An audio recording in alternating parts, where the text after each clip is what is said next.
Hello all, welcome to Suman TV. నేను మీ Ashwini. So ఈ మధ్య కాలంలో ఏజ్తో సంబంధం లేకుండా అందరికీ కూడా స్పైన్ ఇష్యూస్ అనేవి వస్తున్నాయి. ఇదివరకు రోజుల్లో అయితే ఒక ఏజ్ వచ్చిన తర్వాత అబౌవ్ 40+ అలా ఉన్న వాళ్ళకి మాత్రమే ఇష్యూస్ అనేవి వచ్చేవి. బట్ ఈ మధ్య కాలంలో ఏంటంటే ఒక 10 years వరకు పిల్లలకే మనకి ఈ ప్రాబ్లమ్స్ అనేవి మనం చూస్తున్నాం. ఇవన్నీ ఎందుకు వస్తున్నాయి ఏంటి అని చెప్పేసి తెలియజేయడానికి రైట్నో మనం అయితే ఉన్నాము కైరోప్రాక్టర్ డాక్టర్ తేజ గారి దగ్గర. సో ఆయనతో మాట్లాడి మరిన్ని విషయాలు తెలుసుకుందాం. Hello sir. హలో అండి. సో ఆల్రెడీ మనం ఇంట్రొడక్షన్లో చెప్పినట్టుగానే సో ప్రీవియస్గా కూడా మనం మాట్లాడుకున్నాము. లైక్ ఇది వరకు అయితే ఒక ఏజ్ వచ్చిన తర్వాతే స్పైన్ ఇష్యూస్ అనేవి వచ్చేవి. ఈ మధ్య కాలంలో చిన్నపిల్లల దగ్గర నుంచి కూడా బ్యాక్ పెయిన్స్ అనేవి ఇష్యూస్ అనేవి వస్తున్నాయి. ఎందుకు, రీజన్ ఏంటి? ఇప్పుడు చిన్నపిల్లల కంటే ఇప్పుడు చూడండి, ఇంతకు ముందు ఒక 10 years బ్యాక్ ఒక 50-60s చూసేవాళ్ళు ఈ అరుగుదల స్పైన్ డీజనరేషన్స్ అనేవి, డిస్క్ ప్రాబ్లమ్స్ కూడా చాలా వరకు. ఇప్పుడు ఏంటంటే నౌడేస్ 12-13 years నుంచే చూస్తున్నాం. దేనివల్ల అంటే మనకి ఇప్పుడు ఫిజికల్ యాక్టివిటీ చెప్పొచ్చు, లేక ఫిజికల్ యాక్టివిటీ చెప్పొచ్చు, లేదు అంటే న్యూట్రిషన్ డెఫిషియన్సీస్, 90% న్యూట్రిషన్ డెఫిషియన్సీస్ వల్ల చెప్పొచ్చు. ఇక్కడ ఏమవుతుందంటే బోన్స్ వీక్ ఉంటాయి కదా, సో ఇక్కడ ఏమవుతుందంటే కొంచెం హైట్ నుంచి కింద పడ్డా కూడా డిస్క్ బల్జెస్ వచ్చే ఛాన్సెస్ ఉంటాయి. మనకి బోన్ స్ట్రెంత్ బాగుంటే, మజిల్ స్ట్రెంత్ బాగుంటే, సో అలాంటి డిస్క్ బల్జెస్ వచ్చే ఛాన్సెస్ చాలా తక్కువ. ఇంకోటి ఏంటంటే ఇప్పుడున్న పిల్లలకి ఈ సన్లైట్ ఎక్స్పోజర్ కూడా ఉండదు.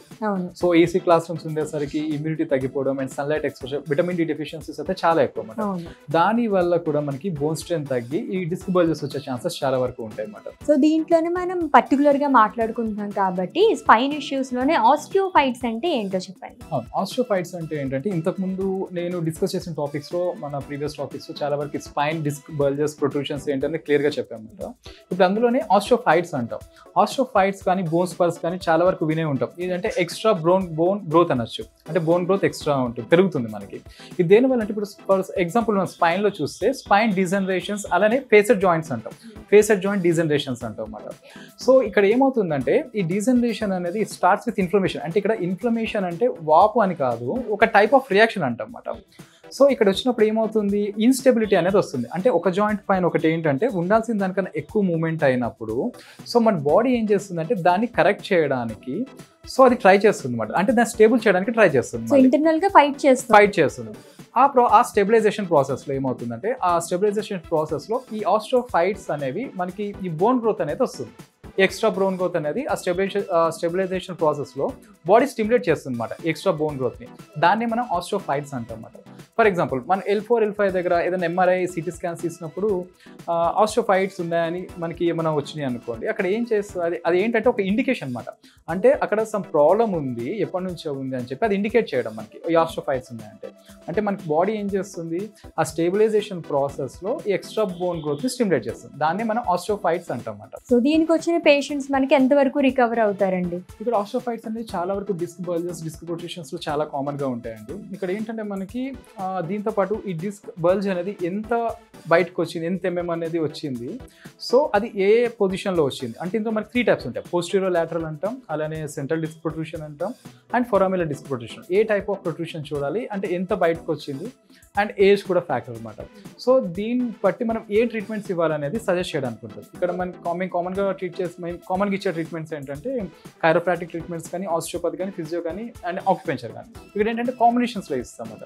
సో వాళ్ళకి ఉన్న ప్రాబ్లమ్స్ బట్టి ఇప్పుడు చాలా ఏజ్డ్ పర్సన్స్ ఉన్నారు, 85-90 years ఉన్నాయి, బోన్ డెన్సిటీ లో ఉంది, బోన్స్ వీక్ ఉన్నాయి, ఈ ఆస్టియోపీనియా ఉంది, ఆస్టియోపోరోసిస్ ఉన్నప్పుడు అక్కడ వాళ్ళే దాంట్లో ఏం చేస్తాం, కైరోప్రాక్టిక్ ట్రీట్మెంట్ అనేది అవాయిడ్ చేసి ఆస్టియోపతి ట్రీట్మెంట్ అనేది ఇస్తాం అన్నమాట. సో అదే అలానే ఆక్యుపెంచర్ కానీ, ఫిజియోలో అడ్వాన్స్డ్ మోడాలిటీస్ ఉంటాయి, అవి కాంబినేషన్స్ అనేది చేంజ్ చేస్తుంటాయి. అంటే వాళ్ళకున్న ప్రాబ్లం బట్టి ట్రీట్మెంట్ చేంజ్ అవుతూ ఉంటాయి. సో ఈ ఒక చిన్న పిల్లలు వచ్చారనుకోండి, వాళ్ళకి కైరోప్రాక్టిక్ అనేది సజెస్టబుల్ ఏనా? చేయొచ్చండి. అంటే వాళ్ళకి అవసరం బట్టి, వాళ్ళకుండే అవసరం బట్టి, వాళ్ళకున్న ప్రాబ్లం బట్టి మనకి ఏ థెరపీ ఇవ్వాలనేది వాళ్ళ ప్రాబ్లం బట్టి మనం సజెస్ట్ చేయాల్సి ఉంటుంది. సో డిస్లొకేషన్ అలాంటి ప్రాబ్లమ్స్ ఫేస్ చేస్తారని చాలా మందికి మిత్స్ అయితే ఉన్నాయి, దీని గురించి మీరు ఏమంటారు? అంటే యాక్చువల్ కైరోప్రాక్టిక్ లో non medical and medical chiropractic అంటే ఇట్స్ మెడికల్ కైరోప్రాక్టిక్. ఇక్కడ ఏంటంటే మా బేస్ అంతా కూడా మెడికల్ కదా, అంటే అనాటమీ, ఫిజియాలజీ పర్ఫెక్ట్గా ఉంటుంది. ఎక్కడ ఏ బోన్, ఏ ఆర్టరీ, ఇప్పుడు నెక్లో ఉన్నాయి మనకి.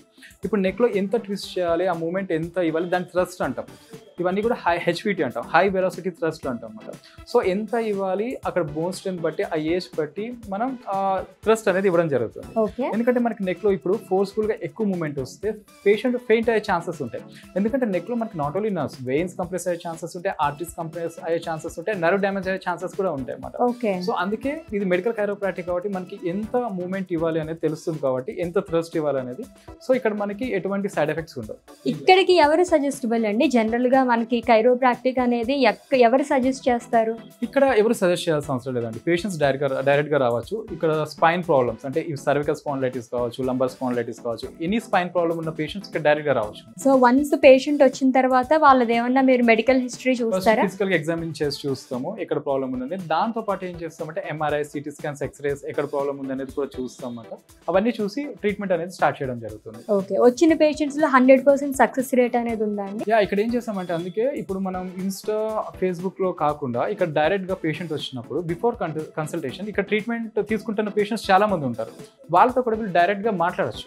సో ఇక్కడ ఏమవుతుందంటే వాళ్ళకు కూడా ఒక కాన్ఫిడెన్స్ అనేది పెరుగుతుంది అన్నమాట. సో అలా మాట్లాడినప్పుడు సో ఎందుకంటే ఇక్కడ రిజల్ట్స్ బాగున్నప్పుడు మనం ఏది హైడ్ చేయాల్సిన అవసరం లేదు. సో ఎప్పుడు ఈ ప్రాక్టీస్ కి రాని వాళ్ళు కూడా కొంచెం భయంగానే ఉంటుంది. ఇక్కడ ఏం చేస్తున్నామంటే ఇప్పుడు చూడండి, ప్రతి ఒక్కరు ఇన్స్టా, ఎఫ్బీలో చాలా వరకు కామన్ పేషెంట్ రివ్యూస్ అనేది.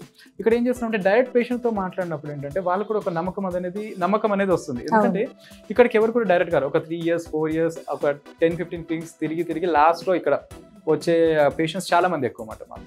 సో అలాంటప్పుడు ఏం చేస్తామంటే వాళ్ళకి కొంచెం నమ్మకం తగ్గుతూనే వస్తారు. ఎందుకంటే చాలా చోట్ల తిరిగి తగ్గుతుందా లేదా అన్న కాన్ఫిడెన్స్ తక్కువే ఉంటుంది.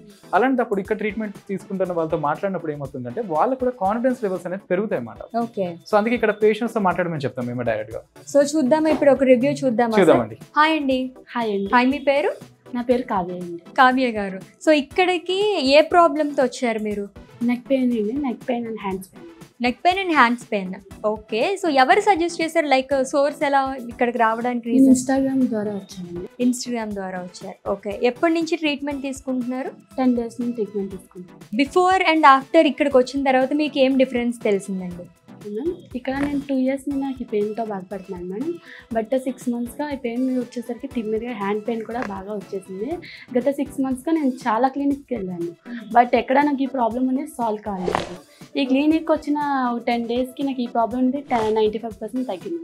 అంటే ఈ ప్రాసెస్ అవుతున్నప్పుడు ఏమైనా మీరు టాబ్లెట్స్ యూజ్ చేయడం అలా ఏమైనా చేస్తున్నారా? అలా ఏం లేదు, ఓన్లీ దీంతోనే. అవును. Okay, thank you so much అండి.